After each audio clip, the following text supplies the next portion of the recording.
guys, it's Gav here from DancePlanet.tv. In today's video, I've got Burton back with me, and we're going to be discussing the players' chances of qualifying for the Worlds. It's huge talking points at the moment. I've had lots of people ask me. It's been on Twitter and social media. So we've got Burton here to tell us more about it. Thanks for joining me again, Burton. My pleasure, Gavin. So I'm going to let you run with this one. Tell us all about the players' chances and qualifications. You've sent me the table in front of me. I love stats, but I'm going to let you take lead role. Yeah, so I sent you all the players who I think right now are in realistic chance. Obviously, you go out and you win a Pro Tour event, and Nathan Aspinall did that from nowhere last weekend or a couple weeks ago, and Ryan Searle made the final.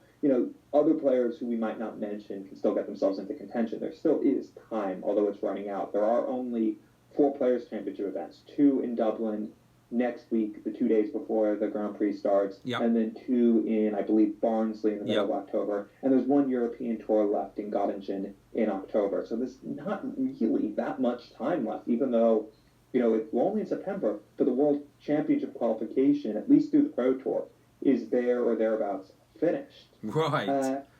We have the expanded field this year, and I think anyone at 19,000 or above is good. So Tony Alcinas and up.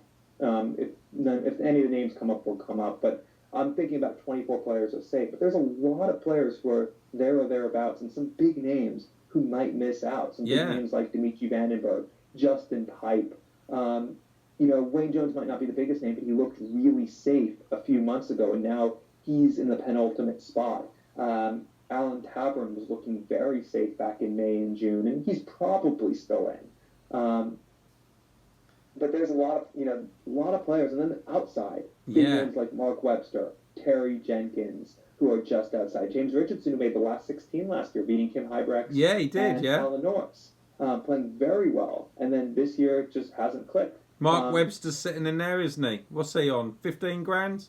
Yeah, he's a little over 1,000 back, and he was having a horrible year for a while. And most of that comes down to Mark Webster hasn't qualified for Eurotours. He finally made it to one a couple weeks ago, right out of the summer break. It was his first Eurotour he's qualified for, and he got back into contention with a couple runs, quarterfinals on the Pro Tour. Yeah, but it just hasn't clicked this year for Mark Webster. And he's a former world champion. Yeah, he's it's crazy, isn't it? Finalist in the PDC not that long ago, and it's just his game has just not been there this year. And we saw him this week on the television for the Champions League because he's been commentating, and he even made a joke about it. Dan Dawson said, "What are you, the Welsh number 3, 4 now?" And Mark said, I might be 5th by now. He is still number 4. He hasn't fallen that far, but he's having a bad year. He's had a bad couple of years, and it tells you how tough it is that we're talking. Yeah, it's crazy, a world isn't it? Champion who's still very young might miss out. Justin Pipe, another one. Looks like his sort of there and thereabouts, but how many years? He's always found it. He's been in the top worlds. The last how many years now? I think 7 or 8. And 7 or 8, yeah. He's still hanging in. He's 1,250 pounds ahead of Robert Marjanovic, who's the first man out right now on countback, just behind the cursed Ross Smith. It was looking safe for Justin Pipe not that long ago because he played well at the end of spring, beginning of summer. He was qualifying for a few Euro Tour events. He was getting a couple wins on the Pro Tour. But in the last couple months, he cannot win a match. No. He looks really bad right now. Yeah, he does. That said, he's also just outside the top 32 seeds. So, one big run, wins through qualification for the Grand Slam and gets out of this group. He might qualify because he gets into the top 32 overall. But he's just not playing well enough right now. This is massive as well, though, isn't it, Burton? Like these players that are on the cusp of doing it, of actually making it and getting in and getting that prize money and the opportunity. Because even if you go out in the first round, and it's something like 10 grand. 7.5 grand, and if it's 15 grand if you win that first match. Right. The Pro Tour players, the non-seeds, get drawn against other qualifiers in that first round, and that becomes 15,000. But you need that, otherwise you're going to lose your tour card. If not this year, next year. If you don't qualify for Worlds 2 consecutive years, it will be very, very surprising if you keep your tour card. Yes. So 1 year missing out.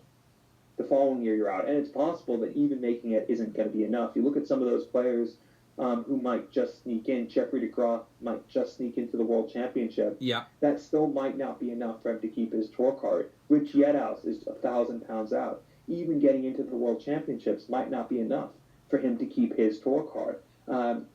Darren Johnson's another one. I think if Darren Johnson can get into Worlds, he'll keep his tour card. Yes. But that's what it means. If you end up falling out, if Justin Pipe ends up just slipping out and not making the World Championship, it means next year his job isn't just, get to Worlds. His job is, I need to save my tour card. That's how quickly you can fall. We saw it with Andy Hamilton. We saw it with Wes Newton recently. They miss out on Worlds, and a year later, they don't have their tour card. And especially with the new rules with the BDO, what they've done now, there's going to be some quality BDO players going to Q School as well. So you lose your tour card. I can't imagine 2018 there was something ridiculous, like it was about 500 entries or something.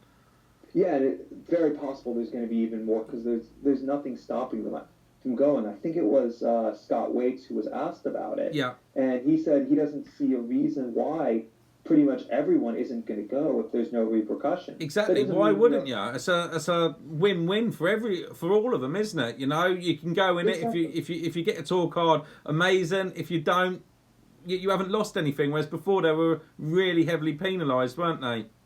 Exactly. The rules before were, anyone could go to Q School. Yes. But if you had played at Lakeside the previous year and you went to Q School, you were ineligible for Lakeside the following year. Yes. That's one of the reasons why Tony O'Shea went this year. He did not qualify for Lakeside last year, so there was no penalty facing him. Yep. So you look at Martin Atkins, not the other Martin Atkins, but the original Martin Atkins, whatever you want to call it.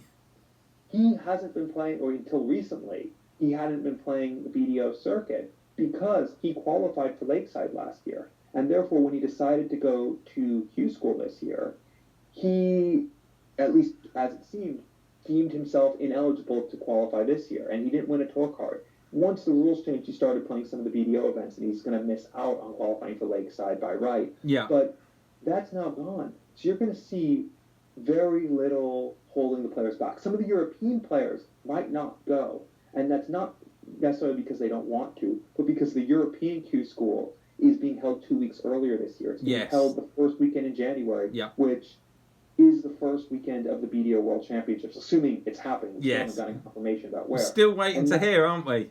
Yeah, and that might keep someone like Michael Unterbuchner, who I think is a fantastic player. It might keep someone like Wesley Arms or Richard Veenstra. Veenstra, today, after we recorded, it looks like he just got himself into the Grand Slam of Darts with a phenomenal weekend in Bridlington this weekend. It might keep some of those players from going to Q School because it's during the World Championships. And that's a shame because I think Veenstra and Unterbuchner could both succeed in the PDC. But other than that, you're going to see most of the top players, or a lot of the top players, at least give it a go. Even if you don't win a tour card, you can still play the Challenge Tour. You still have opportunities. It's more darts you can play. Yeah. And what do you get for winning the Challenge Tour, 2,000 pounds? Mm-hmm. That's, a run-of-the-mill first prize for a lot of the BDO events. There's not many BDO events that give much more than that. And you can play 4 of them on a weekend. That's 8,000 pounds up for grabs. That's crazy. More than is up for grabs on a BDO weekend. I'm actually going up to the Winmore World Masters. Winmore invited me up there, so hopefully I'm going to be chatting with some of the BDO guys, and it'll be interesting I'll probably ask the question, to a lot of them, are you going to be at Q School? And find out.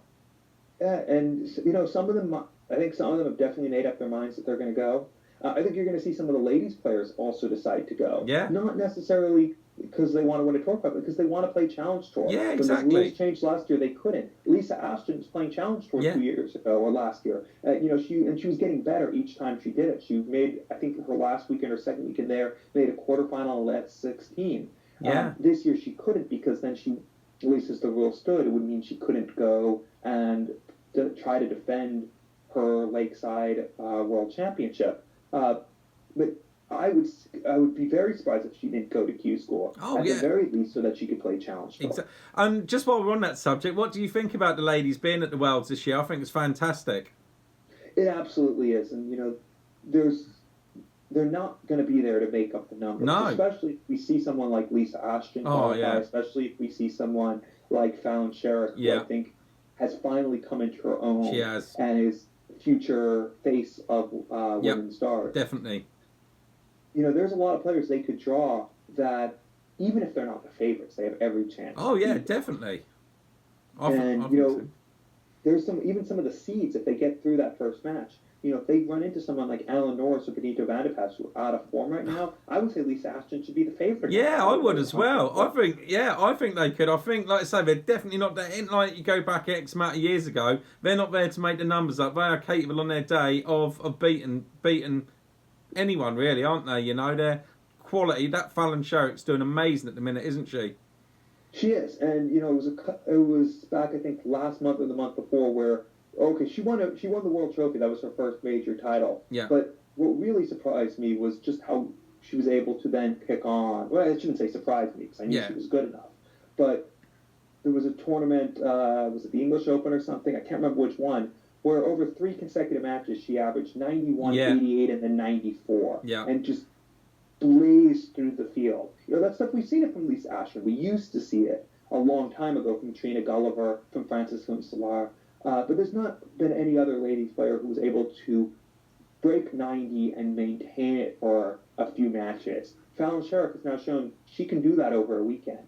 That's something that, and she's only in her early mid-20s. That's something that she can only improve from. And imagine if they actually start playing these, Bert, and like you say, in some of these tournaments, week in, week out, they're even going to get even better because of that, aren't they? Exactly.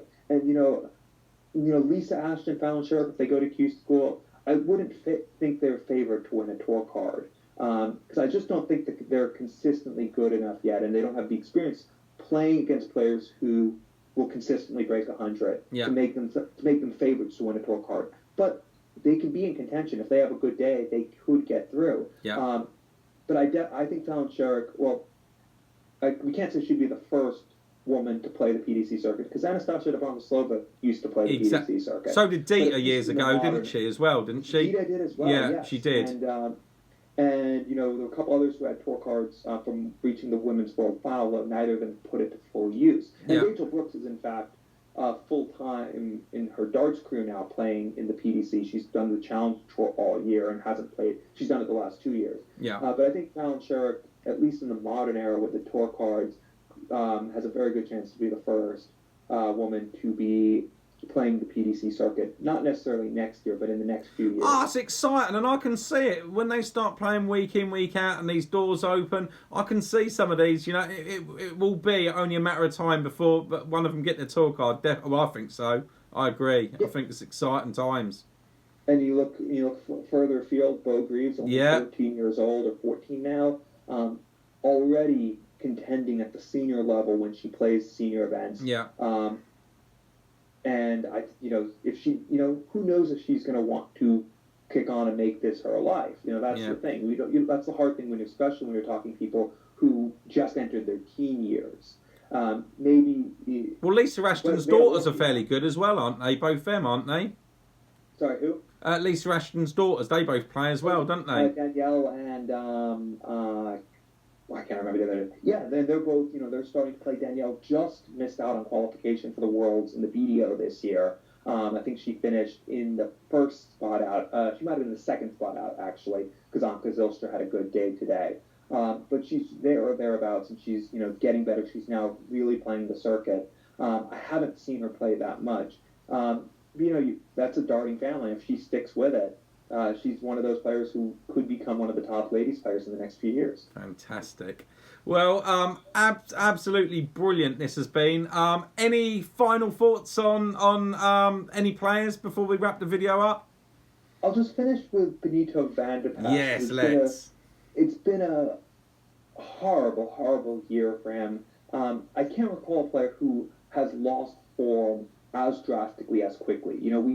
I think in this video, maybe it was one of the other ones, I mentioned Andy Hamilton and Wes Newton. Yes. But it was a little bit more gradual. Even in Wes Newton's case, even when he was starting, he still made the semifinals in my head, kind of like Justin Pipe did last year, and just gradually kept getting worse and worse. Benito Vanderpass, all of a sudden last summer, he went from being a player who took a miracle dart by Peter Wright to deny Benito Vanderpass a European Tour title, to being one of the worst players statistically on the Pro Tour this year.